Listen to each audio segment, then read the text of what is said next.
wanted to know if I believe it to be true. Believe what to be true, my king? Oh, don't you remember? Aegon. Our son. His dream. The Song of Ice and Fire. It is true. What he saw in the north. The prince that was promised. I don't understand this house. The prince. Prince Aegon. To unite the realm against the cold and the dark. It is you. You are the one. You must do this. You must do this.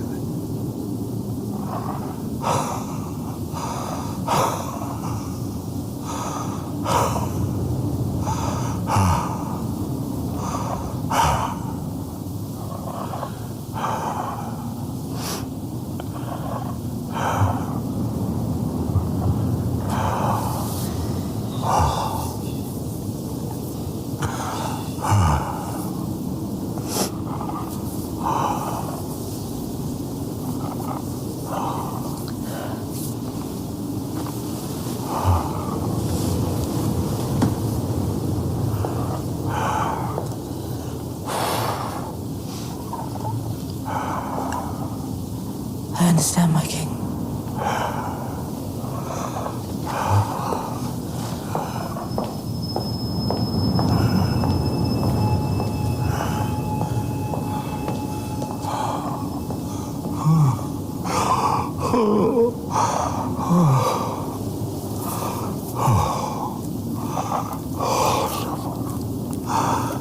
No more.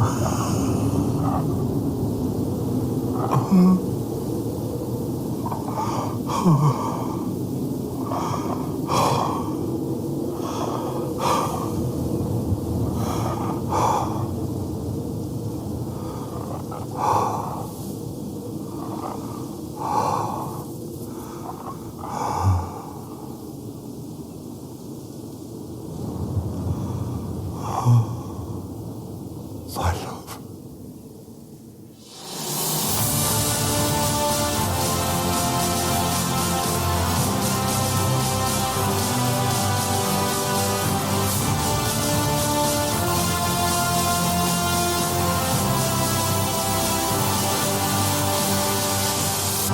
Welcome to the Unreal Hour. Hi there, and welcome to our show. I'm Fiona. And I'm Emma, and tonight is episode 8, The Lord of the Tides. This was directed by Geeta Vasant Patel. She is known for Ashoka the Great, the adaptation of Catherine the Great one that's on Amazon. So funny. Runaways, Dead to Me. That was so good too. Loved that show. Santa Clarita Diet, Superstore, Atypical. You know, these are all really funny shows. This was not a funny episode. No, it was not. So she's versatile. Yes. And the episode was also written by Eileen Shim, who is known for The Acolyte. So that's 2 Star Wars ladies we have on this episode, and it didn't feel like Star Wars either. No, it did not. Very versatile. It was a great episode. What do you think? Overall thoughts? Overall, it was a very emotive episode, wasn't it? Oh, God. It's full of all those hopes, regrets, the deep bitterness and rivalry between the houses. Oh, yeah. I wrote family drama and the decline of Viserys' health. Yeah. Or the end, as is probably more accurate. Yeah. It's... Goodbye to the glue. Oh, God. So, yeah, I mean, overall, it was great. I was gripped. I was on the edge of my seat all the way through. I think I cried twice. And by the way, neither of them were when Viserys died. But we'll get to that. Yeah. It was just all so moving and so tense. Yeah. Fab episode. So new characters this week was Eric Cargill. We had his brother last week. Yeah. Or was it 2 episodes ago that Eric first made his first appearance? Yes, I think he was in both episodes of that timeline. But this is the first time with Eric. He looks exactly the same. So I'm going to have a hard job telling these guys apart as we go forward. I'm going to make it my life's mission, though. And we also have the young Aegon and Viserys as babies.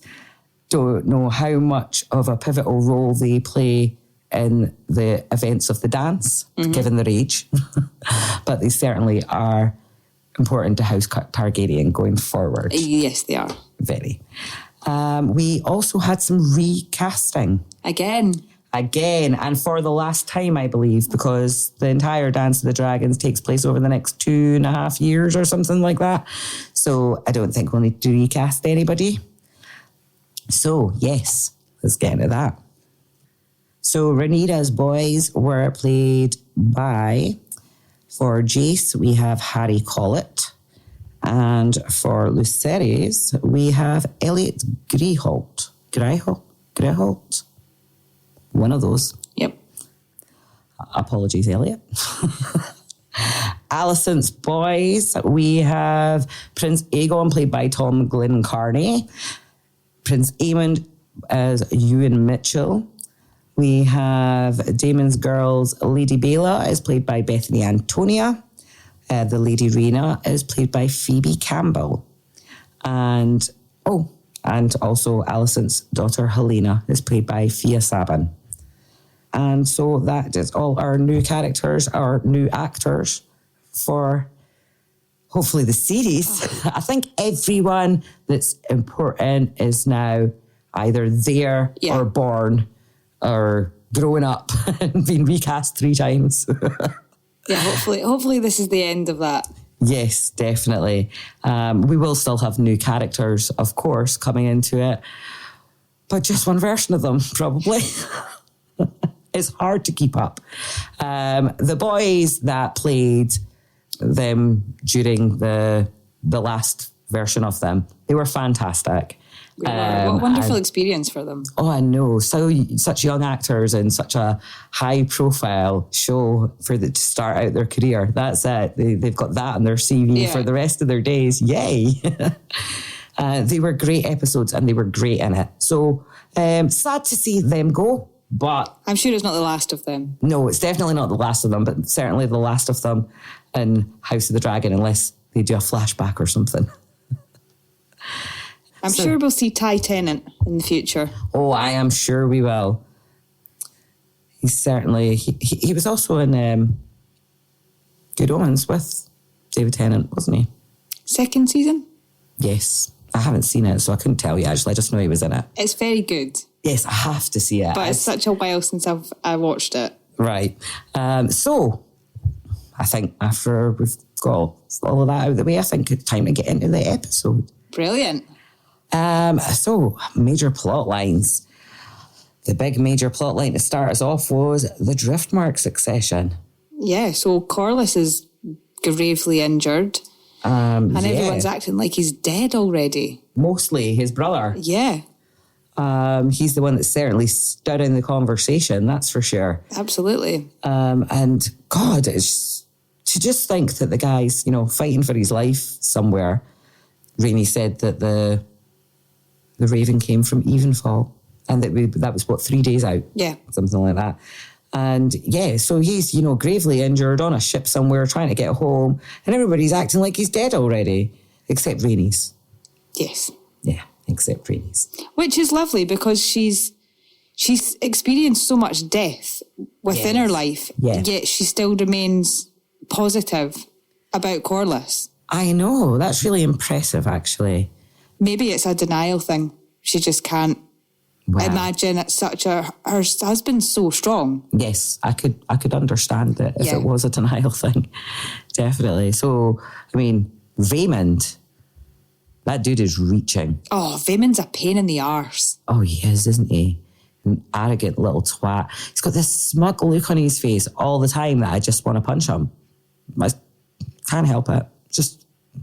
It's a reflex.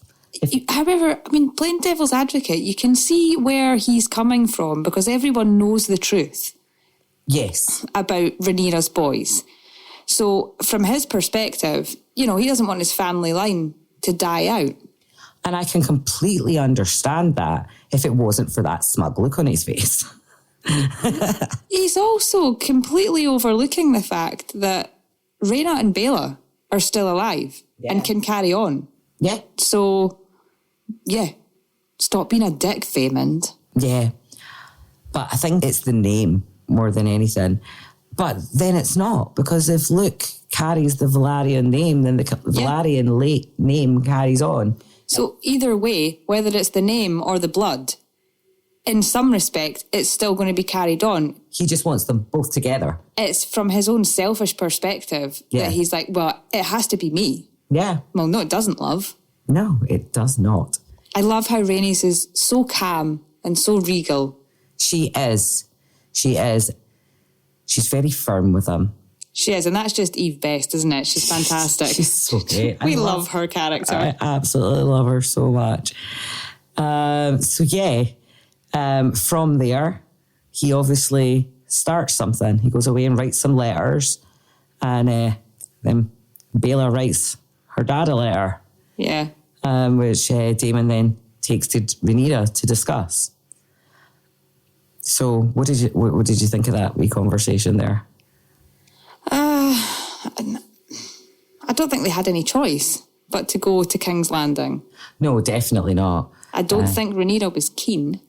No, that's for sure. And then they have this moment where Rhaenyra's worried about Rhaenys. Yeah. And Daemon's like, oh, no, she'll be fine. She's like, have you forgotten?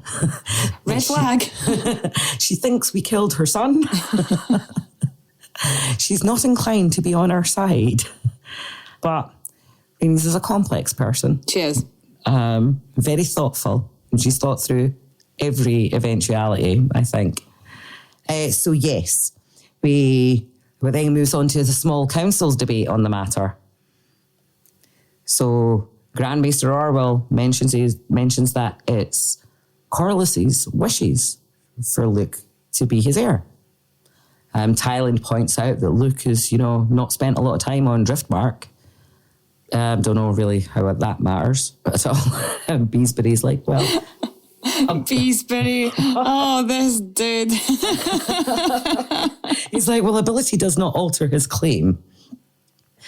And then Wild's like, he's not been formally named. And then somebody says, why should they not? Beesbury. He's like, well, why should they not? It's Laenor's own son. And Jasper Wild's like, why not Beesbury? Why not indeed? And I've just wrote here that Beesbury's living in the same bubble as Viserys. Yeah. Although I think actually Beesbury's bubble might be worse. He's definitely in a thicker bubble. Yeah, because deep down I think Viserys knows the truth. But Beesbury's in complete la-la land.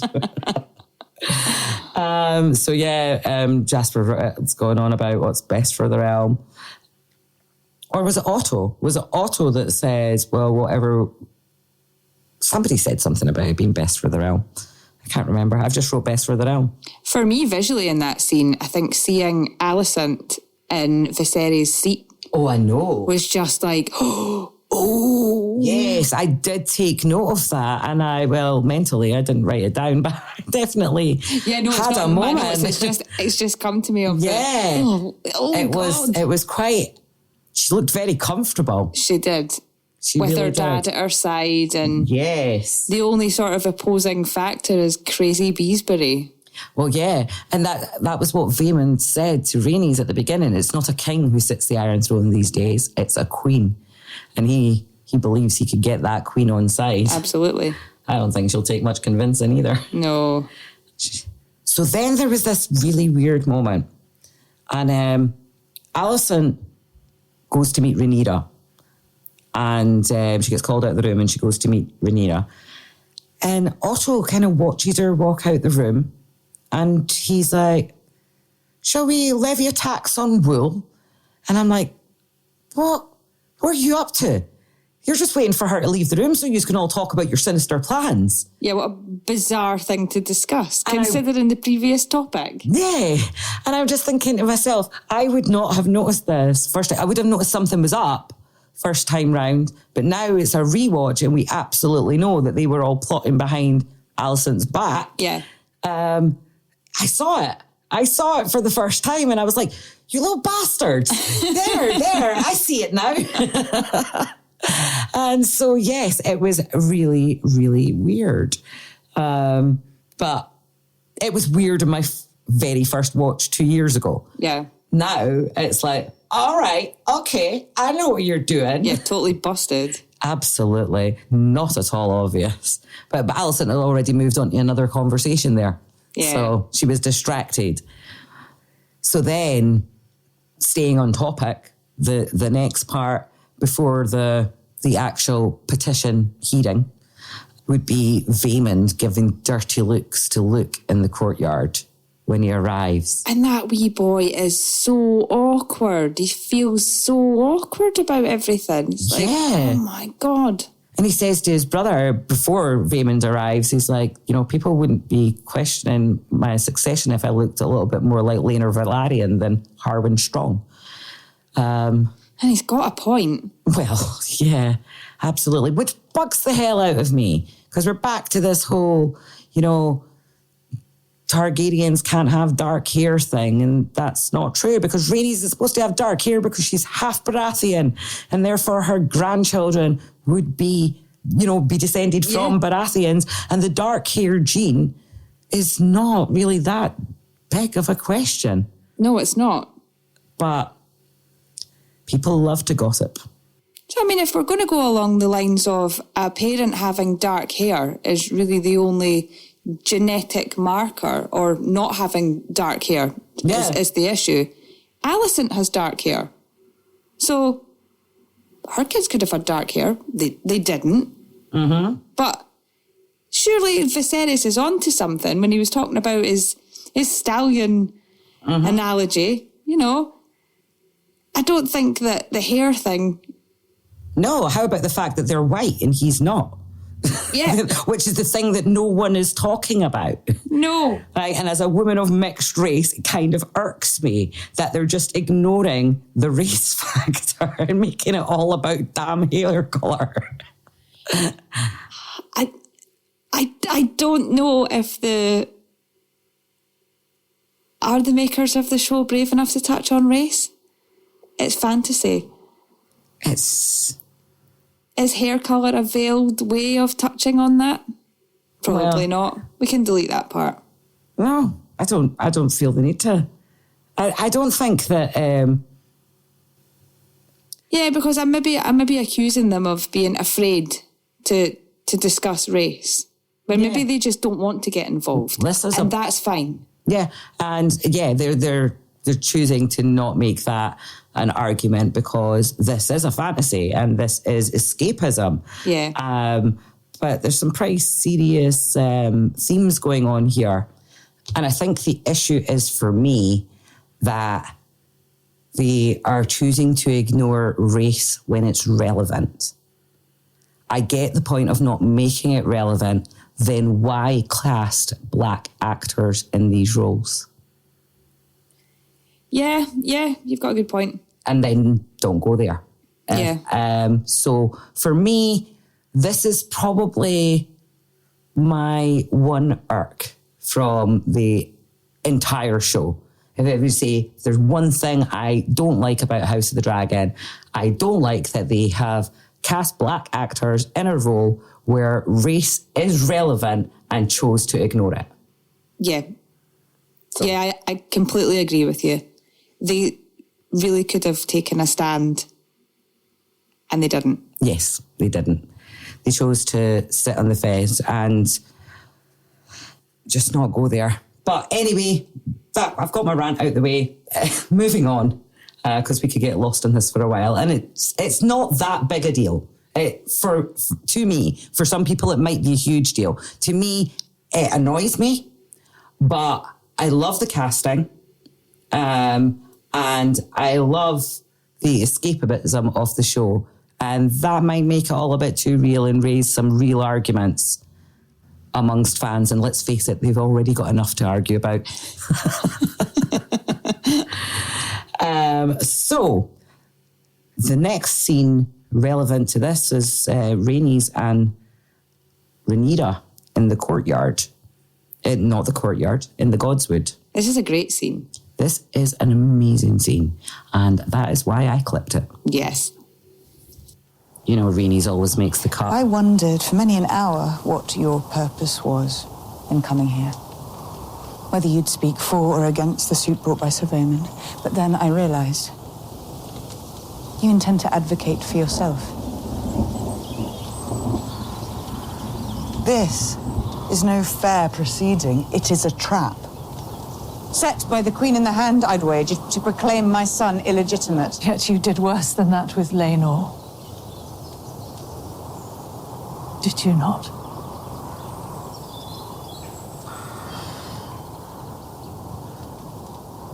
I loved your son. You may not believe it to be true, but I did. I think she did. Yeah, I think so. I did not order his death. Nor was I complicit in it, I swear this to you. I would have spilled the beans. Yeah, me too. I totally would have fessed up there. Yeah. Don't tell anyone. I'll make you an offer. It's a secret. Shh. I'll give you his address. Back Luke's claim, and let us betroth Laena's children to mine. Baela will be queen of the 7 kingdoms, and her sons will be heirs to the throne. Rhaenyra will rule in Driftmark, and the seat will pass to her and Lucerys' children in time. A generous offer. Or a desperate one. What does it matter?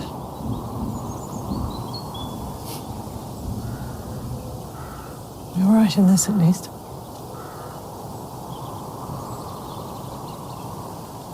It does not matter.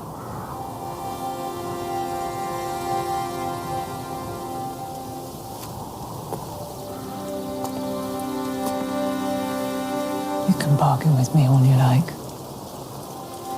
Bring my granddaughter with you to soften my resolve. But tomorrow the Hightowers land their first blow. They force you to your knees, and I must stand alone. Oh, she's making I was going to say making a stand, but that's not it. She's standing her ground. She said, I'm not getting involved. I've got enough of my own problems. Absolutely. And she's right. She's like, I can't go down with your sinking ship. Yeah. To use a sailor metaphor. But yeah, she's right. She's absolutely right. It's not a trap set by the Hightowers, as Rhaenyra suspects. It's Vaemond Valyrian, but taking advantage of a circumstance. Yeah, the Hightowers are more than happy to oblige. Mm-hmm. Especially Alicent in this situation. Well, Otto as well, but I think Otto just wants to get one up on everybody. Whereas Alicent passionately wants this because she's so resentful towards Rhaenyra and her lies and her deception and her sneaking around and getting away with it. Yeah. And so therefore she really wants this, and whatever Vaemond Valyrian is want to bring to the table, she's like, okay, I'm listening. We all know that one person that falls in shit and comes out smelling of roses. Oh God, yeah. And for Alicent, that's Rhaenyra. Yes, absolutely. It really, really is. I know a few. So the next topic of discussion prior to the petition is Viserys' health, or the lack of. Yeah, his absence is notable. It really, really is. And even still, when Daemon and Rhaenyra first arrive and they're telling him that, Corlys is injured and there's a petition to decide the succession of Driftmark, and he's like, oh, no, Alicent, no, I'll deal with that. Like, he's waving them off like Go away. I don't deal with that crap anymore. Yeah, he's finding it very difficult to take anything in. He's full of milk of the poppy. Oh, definitely. He's so confused because after having the whole conversation, he goes, did something happen to Corlys? That was the first thing that he said. Bless him. So, yeah, he is mega confused. He's so frail and skeletal. And, you know, at this point, he's still got the bandages and stuff on. But later on, we see the full extent of how decayed his face is. It's fantastic. Oh, it is amazing. Props to the makeup, CGI, and Paddy. Aesthetics. And Paddy, absolutely. Yeah. We actually took a note of the names. Where are they? It was Amanda Knight that was head of makeup for Viserys, and Barry Gower was head of prosthetics. And Angus someone, I didn't catch his name from the VT, but I don't think they said his surname, which is why I didn't catch it, was also the guy in charge of the CGI on that. They all worked together to create this amazing effect of decaying and aging and sickness and nothing's missed, even his teeth, his fingernails. Oh, absolutely. And in that video, Paddy even says that, you know, no matter what they did, they never took it too far away from just letting me do me. Yeah. And props to Paddy for his performance there. It was absolutely outstanding through the whole episode. So, yes. What else did I have here on his health? So, yeah, there's the cobwebs on the model. There's the incense burning everywhere. He's scaring the babies. Yeah, that was sad. It was really sad. There's a lovely moment when Daemon gives him the tea, and then Daemon wants to know what's in the tea. Yeah. He's like, what is that? And he's got a little smile on his face like, smells good. Like what I said in the previous episode, what are they getting high on in Westeros? I want to know. Tea. So, yeah, Daemon and Rhaenyra then have this conversation with Alicent, and they pretty much accuse her of doping him. But, you know, Alicent's protesting, saying, you don't know what he's like when he's off it. And I believe her too. We see a little bit of that the next day. Well, it's not is it? Yeah, it is the next day. Because when he gets up and tries to get ready in the morning, and he's really struggling, and then he ends up getting him the tea. Yeah, at this point, he's just existing. He really is. It's really hard to watch. Yeah, it's a hard watch. So later, Rhaenyra goes to visit him alone at night, and she has this chat with him. Yeah. About, do you remember when we talked about Aegon the Conqueror and his dream? Yes, I clipped it. Okay, I can always count on you to clip it. I shouldn't. No, it's Rhaenyra, Father.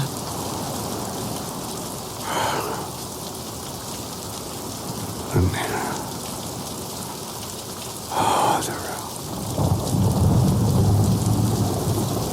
The Song of Ice and Fire, do you believe it to be true? Aegon's dream.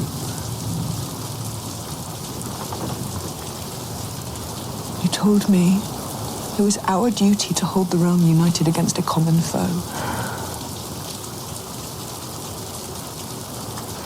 But in naming me heir, you divided the realm.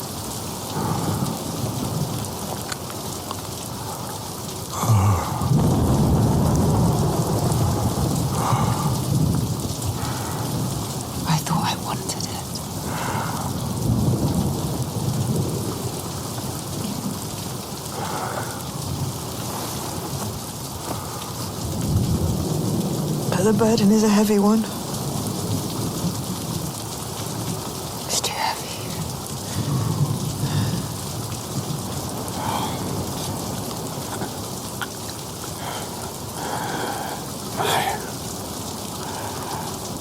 only child.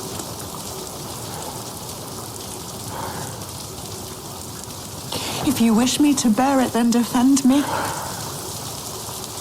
And my children.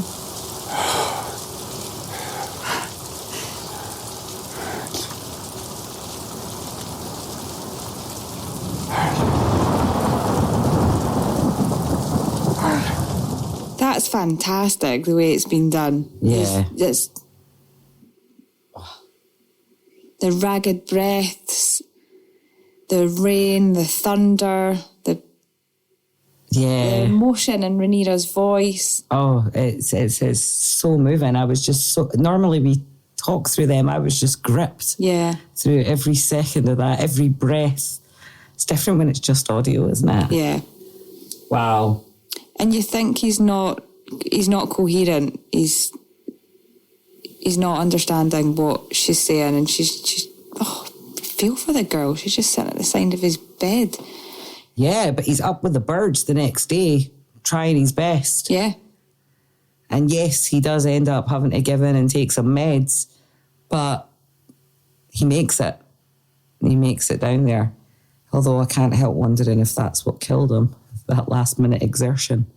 But it was the end anyway. It was just suffering. Yeah, if you're going to go doing something meaningful. Yes. Just lying there festering away is not the way to go. No. If he gave his last bit of energy that he had to doing something he felt was right. Yeah. And that's cool. That is very cool. So, I take it that brings us up to the actual petition itself. Yeah. Vaemond is absolutely thinking he is going to win this, that he has the backing of Alicent. Oh, it's absolutely. a dead cert for him. Can we just talk about how comfortable Otto looked on the throne? Yes. Wow. He was living his best life, isn't he? Yeah, well, so let's get... Absolutely. I mean, last time we saw him, he'd only been a couple of days back in the role.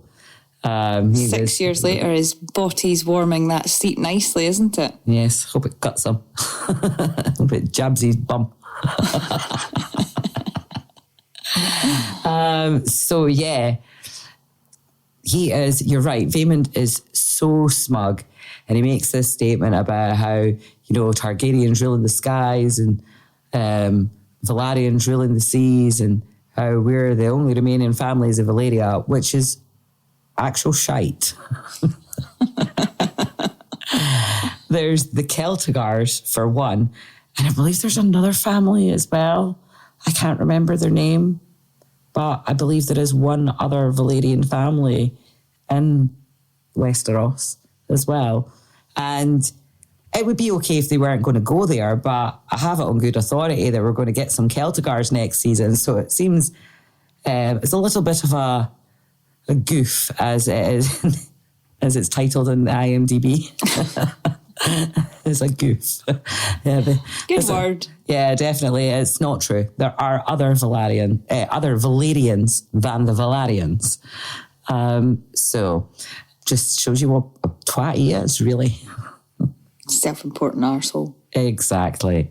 So Rhaenyra totally interrupts him, and Alicent shuts her down. That was so awkward. It really was. Like, so awkward. She was just lying. Rhaenyra, you big fibber. I mean, obviously she can't say the truth, but, she said it with a straight face. Oh, she did. But her children's lives depend on this lie. And certainly their future, their inheritance, their claim to the throne and Driftmark, etc. And at very worst case, their lives depend on her being able to sell this lie. Well, she does a fantastic job, but geez, I know. Wow. So yes, it's very, very, very tense. But when Vaemond comes back at her, he's like rabid. Oh, he's loving every minute of it. He's enjoying this. It's not just that he wants this to pass through his Valyrian blood and Valyrian name and all that stuff. He has developed some real contempt for Rhaenyra, and he is loving watching her squirm. Absolutely, and Alicent's the wind in his sails. Ooh, another sailing reference. Not intended. Not intended. Oh, that's good. So, do you know what? Let's hear the clip. What do you know of Valyrian blood, princess? I could cut my veins and show it to you, and you still wouldn't recognize it. This is about the future and survival of my house, not yours.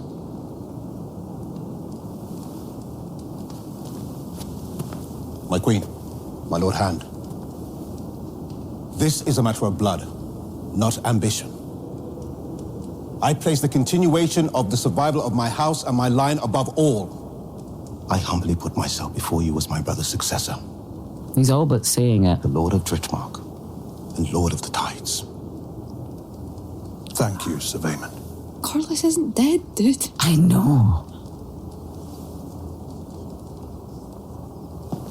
Princess Rhaenyra, you may now speak for your son, Viserys Velaryon. At this point, this is just a formality. Yeah.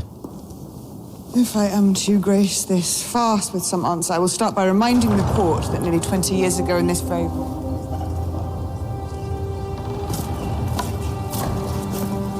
King Viserys of House Targaryen, the first of his name, King of the Andals, and the Rhaenyra, and the First Men, Lord of the Seven Kingdoms, and Protector of the Realm.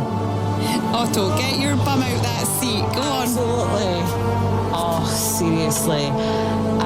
Is it Eric or Eric? No idea which one, but he went to the Westerling School of Introductions. Well done, sir. Absolutely. And it's just so moving. I just love the faces. They're like, oh, shit. I know. Oh my God, I cried. I actually cried. Bit. I did. I was like, whoop, whoop, go for Viserys, here he comes. 3 times, Emma. 3 times, and I cried every time. I have no idea why you cried. I've got a wee tear in my eye right now. Oh my goodness me. I mean, I'm not actually crying, but there's a wee tear in my eye. I just get a little bit, it's so moving. It's the music. It's the whole thing. The struggle that it is for him to walk up there, the music, the emotion, the faces, the fabulous introduction. The Phantom of the Opera vibe. Oh my God, all together just hits my emotion trigger. And I think the music is the big factor for me. For me, it was when his crown falls off. Oh. And he doesn't know that it's Daemon. I know. He goes to pick it and he's like, no. And then he notices it's Daemon, just takes his arm and just, oh, it's lovely. He helps his brother into the seat and he puts the crown on his head, just takes a wee back seat, and that's lovely. Well, by the time he'd got to, Otto, and he's like, I will sit the throne today. I had stopped crying by then. But when the Daemon thing happened, I started all over again. And I wrote, best bromance ever. Yeah. It was the absolute bromance. So yes, more crying. And then I love Viserys' line. He's like, well, I'm a bit surprised that we're here to discuss a matter I've already decided. Yep.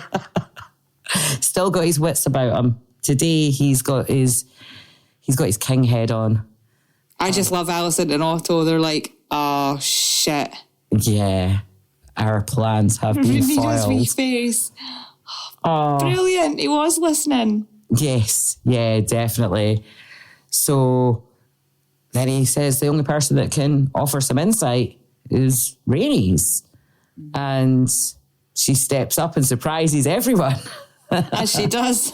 She does. Go on, She's girl. like, I'm staying out of this, but if I'm asked.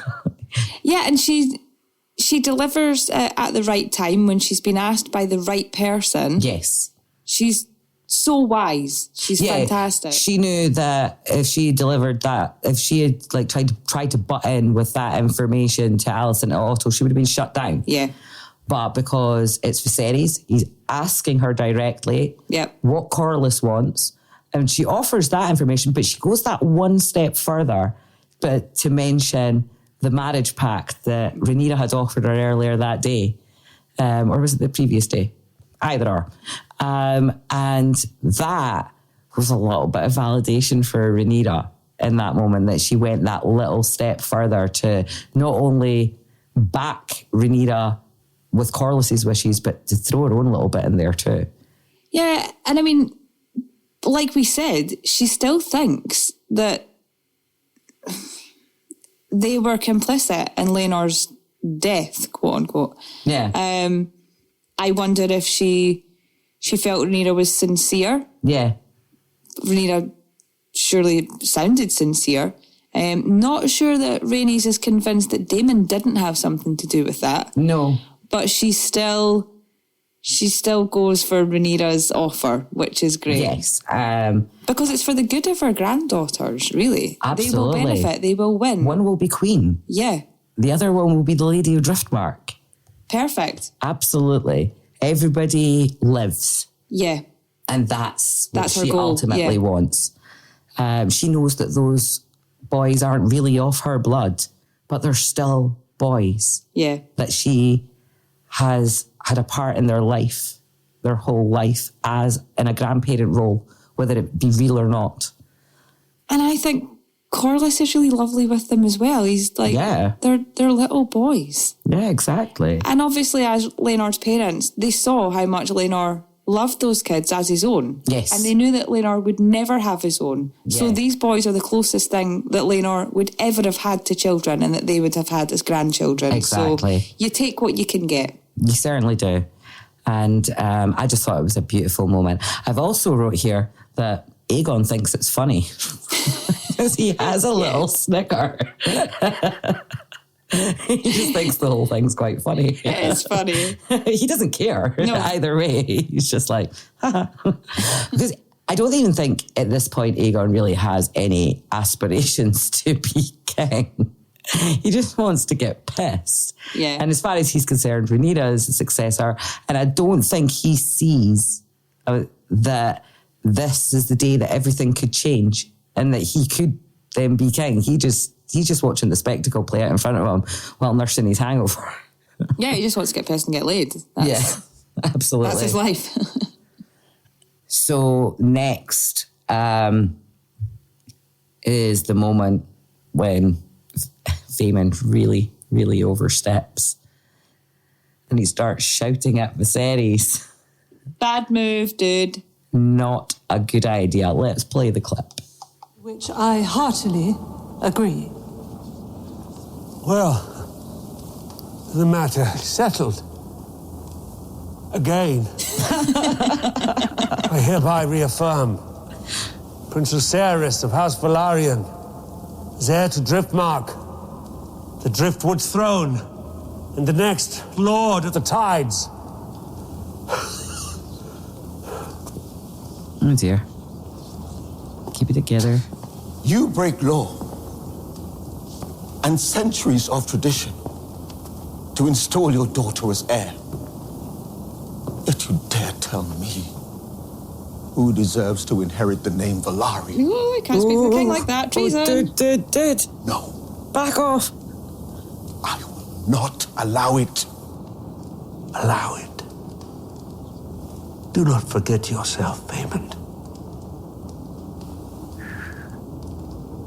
That is no true Valyrian. Oh, he's like possessed now, isn't he? No nephew of mine. Good to your chambers, you have said enough. Viserys is my true-born grandson. And you are no more than the second son of Driftmark. You may run your house as you see fit. Oh, he's venomous. But you will not decide the future of mine. Oh, I think he will. My house survived the doom, and 1,000 tribulations besides. And Gods be damned. I will not see it ended on the account of this. Say it. Daemon. egging him on.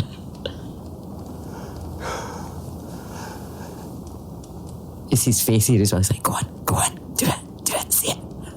Her children are bastards! Oh. Oh no. And she is Too far. a whore. Oh no! Gasp!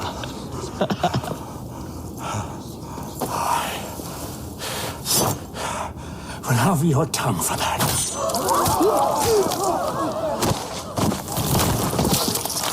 Squelch. He can keep his tongue.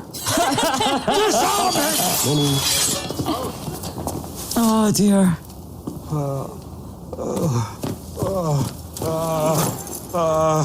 Call the maesters! Father, Right. please, my love, must take something for the pain. Oh wow. That was squelchier when you just hear it, wasn't it? That was epic. It was so cool. And then you see them later when they're treating the body, and it's like the head. This little. Well, you all know, you saw it. I don't know. You know what I'm talking about. Oh, it was wicked gross. That sword is so sharp.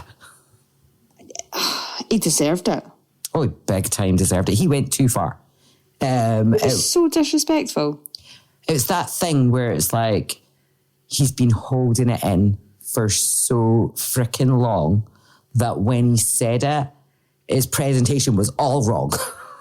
Yeah, this dickhead had thought he was onto a winner. Yeah. Viserys comes in, shoots him down in flames, and he's just absolutely boiling inside and loses his shit, and then his head. Oh my God, yeah. It was so wicked gross. I loved it. Loved every second of it. And I wrote here, Aemond is fascinated. He is just completely fascinated by the whole thing. I don't know what he loved more, the fact that, you know, Vaemond was shouting out the bastard thing, or that Daemon decapitating him. But he just thought the whole thing was great. So yes, that would be the end of that scene then. And it was quite a pivotal moment. I loved it. I just love the gross stuff. I'm a bit sick like that. So that brings us to dinner. And yes, that was some dinner party. From start to finish, it was, yeah. Yeah. When they first bring Viserys in on his chair, and it's so sad, but it's also so lovely that they have this last meal together, this last family gathering. Yes, but meanwhile, we've got Aegon winding up Jace. None of it made it to funny lines. It was not funny. No. I didn't find any of it amusing, but he found himself funny.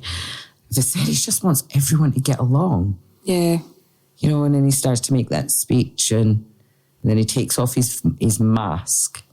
And he's like, I want you all to see me. It's gross. Oh, it's so gross. It's so well done. I loved it. Oh, yeah, again, props to prosthetics, CGI and makeup. They were...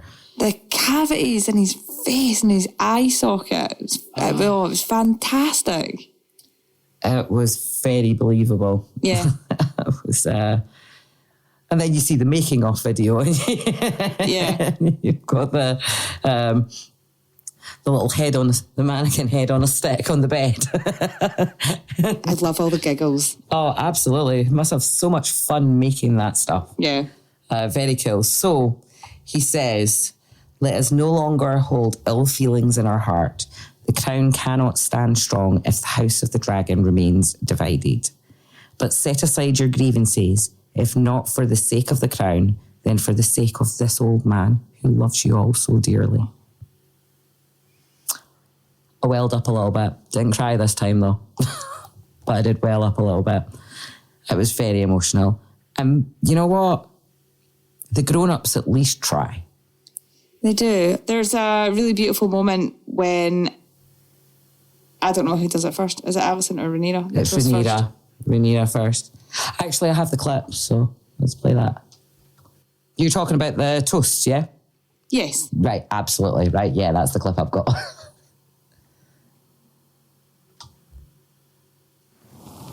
I wish to raise my cup to Her Grace the Queen. I love my father, but I must admit that no one has stood more loyally by his side than his good wife. That's true. It is true. She has tended to him with unfailing devotion, love, and honor. And for that, she has my gratitude. And my apology.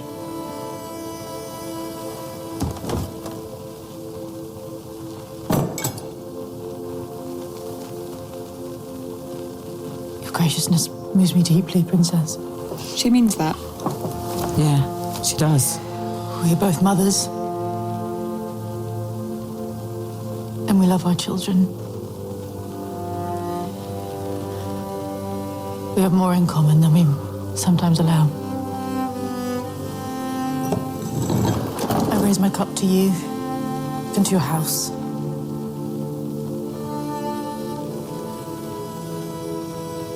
You will make a fine queen. So, the toast initially from Viserys, and then the toast there from Alicent and Rhaenyra, I felt were real and heartfelt. Yes. And it was nice to see these two great ladies being honest with each other And themselves. in a loving way. Yeah. For Viserys. Yes, they dug deep. But they meant what they said. They were honest. Well, that's what I felt from Rhaenyra. I felt when she started it, she's like, right, I need to do something for my dad. And I'm also not going to bullshit here. Yeah. So what can I say good about her that's real? Mm-hmm. And Alicent responded very well to it and returned her kind gesture in the best way she could. She found a way to relate to Rhaenyra, being mothers that loved their children. And it was very, very honest. And it wasn't through gritted teeth. No, it was real. However, they were trying to find some common ground. They are still got a lot of problems, though. The toasts that followed, that were what Viserys wanted to hear, were not heartfelt. They were not honest. They were telling an old man what he wants to hear. The boys. Yes, and he chose to believe it. Well, I mean, Aegon was nipping at Jace, and he got his reaction. And then Jace has realised, oh shit, I'm not supposed to react here. This is... this is inappropriate. And yes, his was a little less sincere, but he did try. He was trying to be the bigger person. Yes. And and then there was my favourite toast of all, which is Helena. Oh, bless her. First of all, she goes, beware the beast beneath the boards. And I'm like, okay, we've got some dragon foreshadowing there. And then it's just priceless. She's like, oh, to Lady Bela and Rhaena, you're going to be married soon. It's not so bad. Mostly he just ignores you. Except sometimes when he's drunk. Oh, bless her. Bless her. She delivered the line brilliantly. I loved it. It was great acting. So there's laughter and dancing and then, you know, it's when Viserys starts to look around the room. It starts off with Jace then asking Helena to dance. Yeah. Which was a lovely gesture towards Helena, who is often ignored, but it was also a fuck you, Aegon. They can't help themselves. They're teenage boys. Yeah. But everyone's, the laughter starts and the dancing and the music and everybody's having a great time. It's a lovely moment. Viserys looking around the table and it's very much this is the end. This is the last moments with my family. This is the last I'm going to see them having a lovely time. Yeah. And he's just absorbing it. Bless He really is. And something beautiful happens with the music here. So up until now, we've had this lively tune playing, and the musicians are in the room with them. They've got a little band in the corner of the room. And that in sound design is what we call diegetic music. It's in the scene. The characters can hear it too. Mm-hmm. But the music changes to non-diegetic. So it's just for us, the audience, just for us and for Viserys. It's this private moment between us and him that no one else in the room notices because they're still dancing away to the lively tune. And we're in this, it's the same tune, but they've taken away the drums and they've slowed it down and played it in a little bit more melancholy style. And it's just heartbreaking. Did you cry? Yes. Yes, I did. More crying. Goodness. That was my second moment. No, sorry, well, it was third then because I cried twice in that other scene once Daemon picked up his crown. But that was still the first cry carried on. He set me off again before I was completely finished. But yeah, this was a whole new cry. Yes, I did. So that I've just felt was beautiful. And then, of course, she takes a funny turn and the guards were quick to get him out of the room like they'd done it 100 times before. Yep, up with his chair. Off we go. I don't even think he knew what was going on by that point. And then we have another toast. Oh, but just before the toast, the thing that sets it off. So Aemon's just sitting, staring around the room. He's got his bad eye towards the table. One of the servers comes in and places a roast pig in front of him. And he doesn't see it because it's his bad eye. And Luke notices this and starts sniggering at him. And then Aemon turns around, sees the pig, and he'll have to say, where the fuck did that come from? Oh, pig dread. And Luke starts sniggering some more. And that's when Aemon snaps and jumps up. So there's a little bit of me that can't blame him for losing his shit there. Triggered. Absolutely triggered. It was so funny. Just this double take when Aemon turned around, like, where the fuck did that come from? It took me a couple of watches to figure out what Luke was laughing at, and then I realised I was laughing myself. So yeah, yes, Aemon's toasts. Toast the strong boys. That's what the rest of that line says there. Yep. I was just trying to find if I could find another way to say it. But no, that was the best way. Yeah. I love how, before the toast is even over, Aegon's the first to lift his glass, ready to go with the toast. And then, of course, when Jace loses his shit and punches Aemon, Aegon immediately just grabs Luke and smashes his face off a table. I called it fight-ish in my notes because it was a bit pathetic. He's like, my nephews aren't as... I'm only proud of my family. Obviously, my nephews aren't as proud of theirs. Mm. Oh, his little digs. And then I wrote, Daemon, the peacemaker, question mark. Because he pure gets in the middle of them. And then there's this, like, Daemon and Aemon stare off. And... Aemon's a formidable fighter at this point. He is. Did you notice that Aemon is an anagram of Daemon? I did not notice, but I have now noticed because I've just looked at my notes as you've said it. Yeah. Yeah. Huh. They're very similar. And I think Daemon notices this in this moment because as Aemon storms off, Daemon's like sniggering going, yeah, this guy reminds me of me. I like him. There's like this face on him. He's like both amused, proud, and a little bit like, you know, I like him. In another circumstance, we could have been mates. Yeah, that is exactly it. So yeah, he likes Aemon deep down somewhere, but I think they're going to come to blows later. Yes. In a big way. So then Rhaenyra and Alicent have this moment And I just wrote, if Viserys hadn't died that night, what would have happened? there could have been a way forward for them to build bridges. I actually clipped it. It's very short. I'll just play that. It's best, I think, if we go back to Dragonstone. You've only just arrived.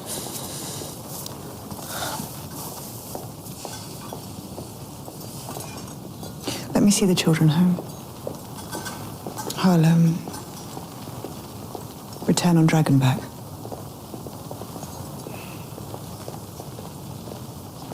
The king and I would both like that. And I think she meant it. She did, and that's what happens when you know that a major figure in your family is on their way out. It doesn't matter what your grievances have been previously. You all just put them aside because you know it's time to say goodbye. We'll tell that to some members of my family. Maybe I'm just speaking for me. No, I am like that. Absolutely. But some members of my family kept their grudges going beyond. Well. Yeah. Silly people. You only get one go at this, I suppose, eh? Shame you can't chop people's heads off, but I think it's frowned upon. So yeah, that just brings us to Viserys' final moments later that night. And he thinks he's talking to Rhaenyra. Yeah, in my notes it says, not you, Alicent. Yeah, not you. And I also really like the way the shot was filmed. And in my notes it says, that dagger again. This is a really cool shot of the dagger. I didn't see it. I wasn't paying attention. You have to rewatch that. I was just the watching last few Viserys. minutes. Oh. Well, it goes away from Viserys and it's a shot of the dagger. I must have been writing a note or something. It's very cool. It's very cool. Yeah. I'll go back and have a look at that. So yeah, it's very, very, very cleverly filmed. It's beautifully acted. Yeah. He's praying for death at that point when Alicent leaves him. It's like, no more. The noise of his breathing. The death rattle. Yeah. How did he do that? Oh, yes. I was convinced. I was absolutely convinced. But the most beautiful part about that scene for me was his final words. My love. And you just know that Emma was there with him at the end, in his heart and in his mind. And that's all that matters. Bless him. It is just, she was always his love. And, I did not cry at this point. I was hanging on. I think you were all cried out at that point. Oh, yeah. I was hanging on every breath and every word. But, no, I did not cry. But, God, it was so moving. And I played it over and over again. Even, I think I watched it maybe 3 times or something 2 years ago when it was brand new. Just trying to make sense of what he said and what she heard. Because they were 2 very different things. Yeah. But I can almost see how she got there, how she got that conclusion, almost. It started earlier in the throne room when she was helping him, just like, right, get the king back to his room when he was having his funny turn, and he's like, I've got to put things right. Mm-hmm. So in her mind, that was already going through her head. Mm-hmm. He's got to put the thing, and then he says something else later on that obviously that scene, that his final moments led her to believe that he wanted Aegon on the throne. I still don't quite get it though. There's that tiny little complication, Alicent, that he didn't actually say it. No, he totally thought he was talking to Rhaenyra, and he's talking about Aegon the Conqueror's. It's the conversation that Rhaenyra had with him, saying, "Do you really believe?" Yeah. So he feels like this is just carrying on that conversation. Yeah, and he needs to finish that conversation before he can finally let go, which he thinks he has done. Yeah. And he's continued and finished that conversation with the complete wrong person, but hey-ho. Yeah. So that was pretty much all that is left really to talk about. I love that say, but hey-ho, and actually it causes the most massive implode of the Targaryen family. But hey-ho. Oh, absolutely. It's massive destruction. It is crazy. And this is what we're here for. This is why you were watching. The destruction and the devastation and the heartfelt moments. But mostly the destruction and the devastation. That's why I'm watching. There's also like the implications of what it means for the head of a monarchy when they die. What that means for everyone that's left there behind, the shift in power of everything. So immediately, you know, Alicent's no longer the queen. Daemon's no longer brother to the king. Everyone's rank drops a little while others come up in rank. And it's a massive power struggle. Everyone's out there to, you know, make their mark and... Destruction and devastation. Oh, yes. And everyone that is close to the crown starts sucking up left, right and centre, you know, trying to make alliances with important people. And it's a crazy time throughout, you know, monarchy throughout history. Whenever, you know, a monarch dies, the upheaval that follows is insane. It's crazy. So, yeah, we all know that this one is going to be crazier than most. Exciting. Because there's dragons. So that brings us to the end of our major plot lines, which means it's time for our dragon section, which is going to be very short this week.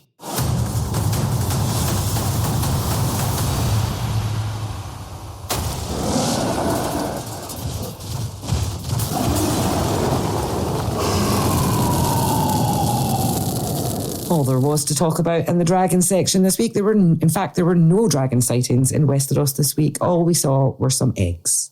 Yep, 3 eggs. And a rather gross egg sack. Yeah. It was a bit icky, wasn't it? It was alien vibe. It really was, wasn't it? Yeah. Yeah, that's what it was. I was sitting there going, this reminds me of something. But I wouldn't think, well, I mean, every bad horror movie I've ever saw, to be fair. But yeah, Alien, that's the one. That is definitely it. It was. I did love his descent. Yeah. Down through the chasm. That was quite cool. That was very cool. But yeah, no, that was gross. The egg sack. It really was. And this concludes our dragon section. So do you have any funny lines? It wasn't a particularly funny episode. I do. What do you have? We've already heard the clip and laughed at he can keep his tongue. Yes. That was classic Daemon. Yeah. However, there was a really funny moment with Sir Eric and Alicent. Oh, right. They're coming through a corridor and she says, whatever it is, Sir Eric, it'll have to wait. And he says, I'm Eric, Your Grace. And she says, of course, my apologies, sir. And I laughed so much at that. Their faces and the way it was the only funny moment in that whole episode for me because it was so awkward. Well, apart from mostly he just ignores you. Yeah. You know. Also, Otto's response after Helena makes that toast and she sits down and Otto like nods and smiles at her across the table. He's like, good. He was so proud. He's like, well done, darling. And I'm not sure what it was he was proud of. Proud that she just got up and made a toast, or proud that she just totally put Aegon in his place. Maybe it was because she said something that made sense to everyone at the table for once. Yes, absolutely. Well done for not talking in riddles. Yeah. But I did find that quite amusing. So there's also that moment at the beginning we've got Jace learning High Valyrian. Oh, yeah. And he's getting all stressed out and all worried about it. And Rhaenyra says to him, well, unless you're planning to depose your own mother, then I'd say you have time. Yeah. And then Maester Gerardus says, confidence is a preference of the habitual voyeur of what is known as park life. So, yeah. Any other funny lines? No, that was it for me. Yeah, love Phil Daniels. I've had park life stuck in my head for days. Well, now it's out there. I'm so glad I got that out. So, other notes. I have some stunning shots of the Red Keep. It was amazing. We saw it from the water. And we've seen those shots before, but once it was just some new angles, I think, and it was just beautiful. Beesbury putting everyone to sleep. He's hilarious. Oh, it's so funny. Oh, okay. So I've got that Tywin Lannister is getting more and more like his brother with every episode. Well, yeah. Yeah, he's channeling that smarminess big time. He seemed really nervous in those first couple of episodes that we saw him in. Now he's like sitting back in his chair and he's talking like this. I mean, he is a Lannister after all. They're all up themselves. Yeah. But, 16 years in the small council, he's certainly...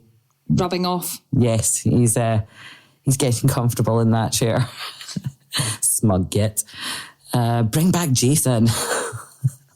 He's at least entertaining. Well, maybe he can be the new Jason. Mm-hmm. So, another scene that we forgot to mention earlier, because it wasn't a major plot line, was poor Diana. Yeah, that was really sad. It was. She was so scared. And all I could think in the scene was, God, Alicent, you learned from the best, didn't you? Absolutely. She should have been able to relate to this wee girl, and she wasn't relating to her. She's obviously pushed down all of any humanity that she had when it comes to her boy, and she's channeled her inner Otto to deal with that situation. Yes. I don't want to say that she was completely void of compassion for her, because I don't think that was entirely true. I didn't see any. Not one bit. I felt she was matter of fact. She was manipulative. Oh, definitely gaslighted manipulative. her, and then she completely gaslighted her. Then she gave her the tea. Yes. Yes, she did. It's a far cry from the wee girl that was lying on her back while Rhaenyra was having tea. Yeah, you're right. Yeah, I wanted to believe that she cared a little bit, but you've just convinced me otherwise. But that happens from time to time. I have such a thing about the Hightowers. Yeah. You're always so nice about them, and I'm always so mean. But they're awful. I was listening to our episode 5 earlier, prior to posting, and in it, you stuck up for Otto. Oh my goodness. Well, it's been about 5 seconds. That was the one and only time. Yeah. We keep going back and forth on this. But it was really sad. Poor girl. I don't suppose we'll see her again. She will no doubt be gone with her bag of coin. The other point that I had, or another point that I had, because I still have a couple more, was the formalities through gritted teeth. So when Daemon and Rhaenyra meet Alicent for the first time in however many years they've been gone, and it's all Prince Daemon, Princess Rhaenyra. Your Grace. Yes, that's the one, Your Grace. And it's just, it must be so hard to have to keep up with the formalities when you've got such passionate feelings towards someone. Yeah. I suppose it's habits of their lifetime, though. They've grown up in royal society where that is the done thing. Yeah, I mean, yes, in the public eye or where ears can hear. Yes, but in the privacy of your own bedchamber, I would have expected, it's you, when she walked in. Yeah. It's all very formal. Oh, what do you want? Definitely. We touched on this a little bit, but Aemon is quite the fighter. Yeah, he is. That scene in the courtyard was... And I think he did get the better of Kristen Cole, and Kristen Cole was proud. I don't think he let him win in any way. No, he didn't. He didn't let him win. But he wasn't fighting for his life as well. I reckon Kristen could take him if they were fighting for his life. Yeah. But he was formidable. Yeah. He's badass. And it's that second son thing again, eh? Mm-hmm. He's got so much more to prove. Yeah. So yes, it was quite interesting to watch the kind of fighter that he's become, because we're about to enter a war. Yep. Oh, and the way he's eyeing his Uncle Daemon. So another note that I got, sorry, that was from the previous scene as well with Alicent, but Daemon was not happy with the decor.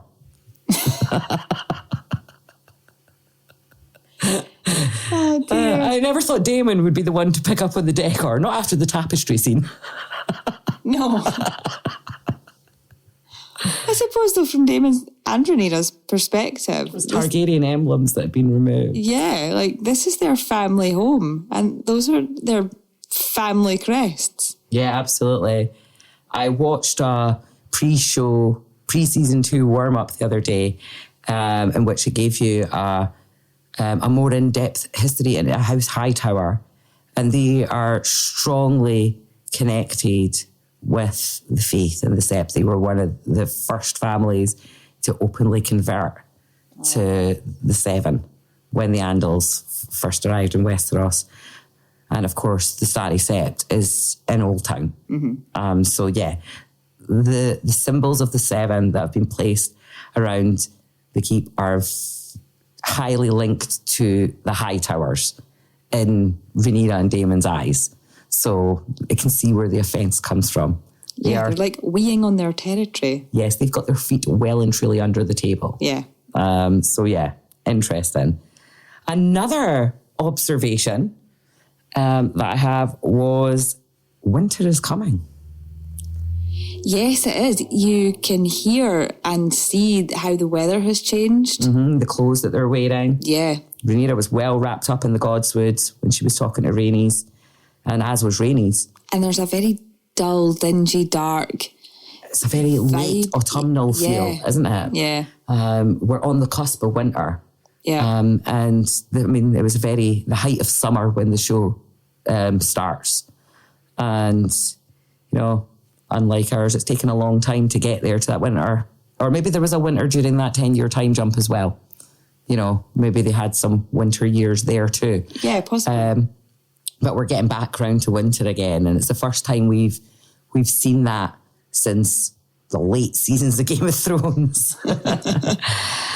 And I believe next season we're getting to go further north. We might even see some snow.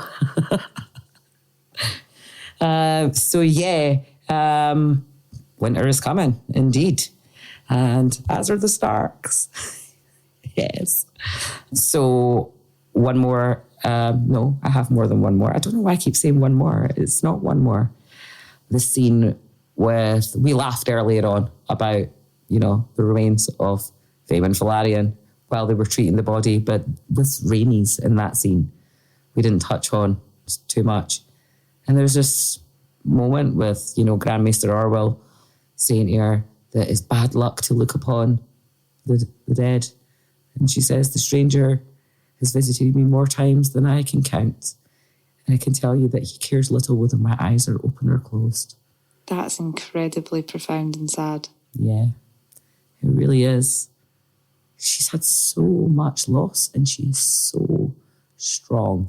And she's still waiting to hear the outcome of Corlys. Yes, let's not forget, the man is not dead, despite the way the episode has played out, as if he was already gone.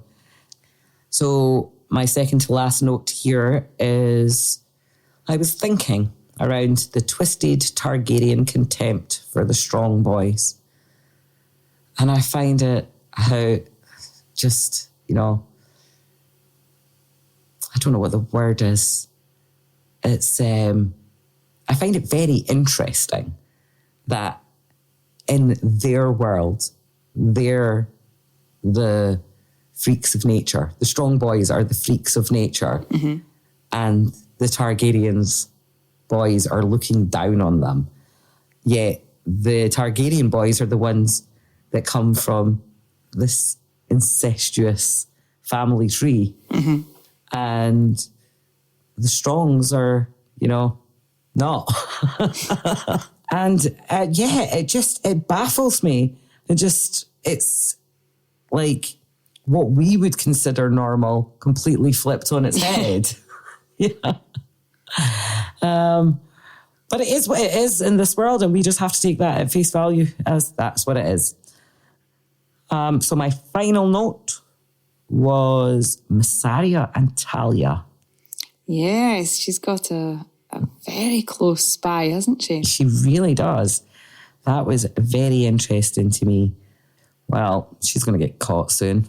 She is. However, in hindsight now, there's been a couple of scenes where Alicent has said very loudly, "Not now, Talia." So it's interesting that that's the way it's been played out, that she's the spy for the White Worm. Yes, because that's Talia coming in to try and sneak in and get some information, and she was sent on her way. That was our little bit of, that was your wee audience clue. It was. Something's not there, right there. And I usually get these things, and I've failed. I failed on that one too. Didn't see it coming at all. I've seen it clear as day on my second watch. When she came in the room and she's like, "Not now, Talia." And I'm like, all right, snippy bitch. I saw it clear as day, second watch. But first watch went right over my head. Just thought it was another wee serving girl getting sent on her way. Yeah. I thought it was more to portray Alicent just being dismissive. Yeah. So did you have any other notes? Did we do your notes? No, I had no notes. All right. Well, I suppose that brings us to the end of that, taking us into our RIP section.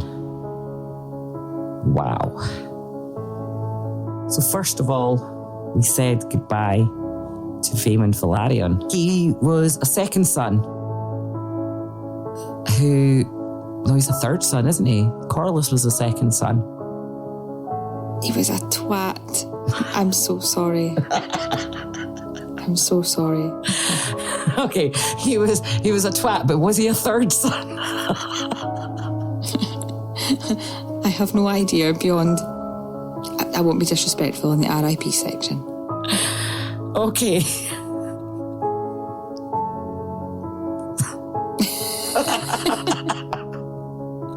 Right. Is laughing disrespectful? So I think it may be. But get your shit together, because this one's real. Today, we said goodbye to King Viserys Targaryen, King of the Andals, the Rhaenyra, and the First Men, Lord of the Seven Kingdoms, and Protector of the Realm. I just got a little choked up. He was a husband to Emma Arryn. He was. And Otto Hightower. Yep. He was father to the realm. Rhaenyra, Aegon, Aemond, Helena, and Daeron, who seems to have been forgotten about up to now. But he was he had a hard life, full of conflict that he didn't see as necessary, estrangement from his brother that he absolutely deep down just loved so much. Yet he infuriated him at times. As do all brothers.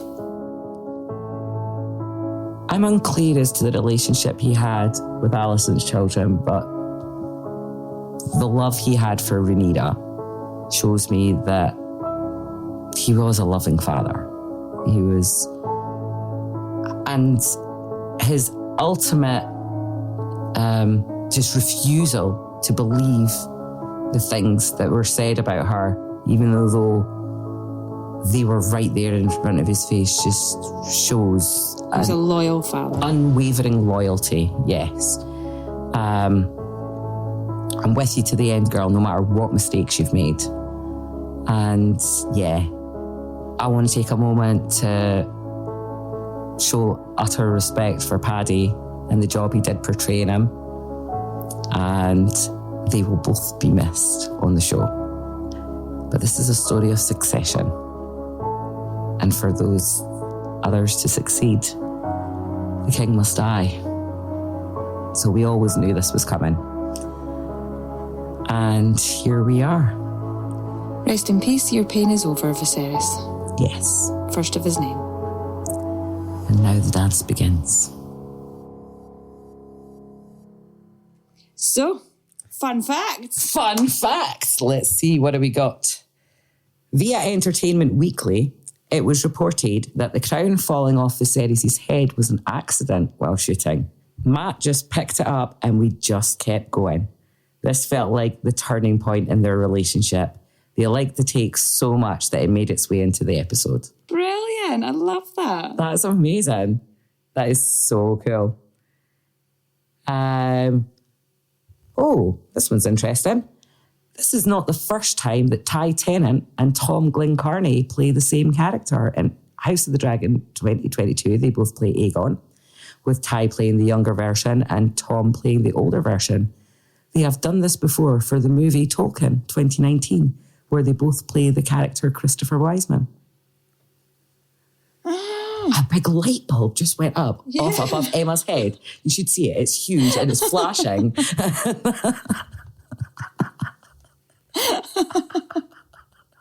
Oh, yeah. The penny drops. Wow. Excellent. That was such a fun fact. That was a great film.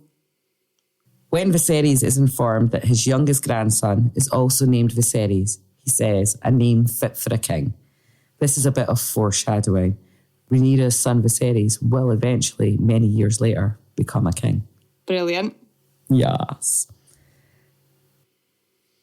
So there's a really good YouTube video that we watched. Yes, we did. It was so cool. I will share the link on our Facebook page, guys. Check that out. Perfect. So funny. Funniest moments from that was, it was about Paddy's wigs. Yes. So Paddy's wigs went in 5 stages. Apologies, I can't remember the middle one. I think we were laughing too hard at that point. Yeah, or they maybe just skipped it. I'm not sure. So first wig is Pretty Pony. Yeah. Second wig is Scabby Pony. Yeah, love it. Middle one, we're not sure.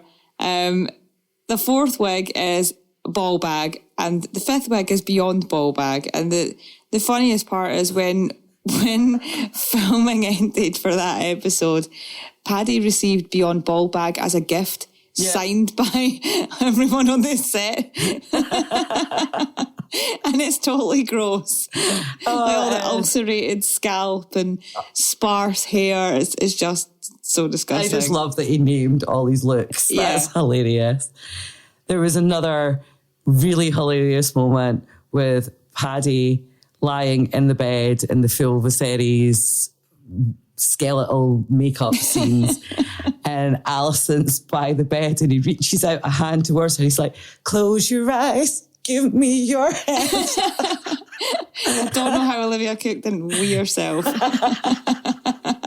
I don't actually know how she reacted because she kind of wandered off camera as that was happening.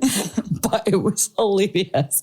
You guys need to check out this video. It was so funny and it is absolutely amazing, them showing you the process that they went through to make Viserys look older and sicker and the frailer. prosthetics are amazing. The makeup's amazing. Really check it out, guys. These people are so talented. And then you add in the CGI on top of that, and it was absolutely outstanding. And I love watching a good making of. Yeah. And that was definitely one. So fun facts galore in there. So I will link that on our Facebook page. And that brings us to the end of our show. Our next episode will be 9 and 10, the Green Council and the Black Queen. Absolutely. If you want to contact us, you can head over to our website, theunrealhour.com, where you can find links to our social media and Patreon to review, like, follow and subscribe. You can also leave us a voice message that we may use on the show. Finally, you can email us at talk@theunrealhour.com. And if you like what we're doing here and you want to support the show, then you can visit patreon.com/theunrealhour to show your support, where you can subscribe for ad-free listening, early access episodes, and exclusive content. If you don't want to commit to a monthly subscription, then you can buy us a coffee at buymeacoffee.com/theunrealhour. All your donations will go back into the show to cover costs and keep the lights on. Once again, thanks for listening. Until next time, keep it unreal.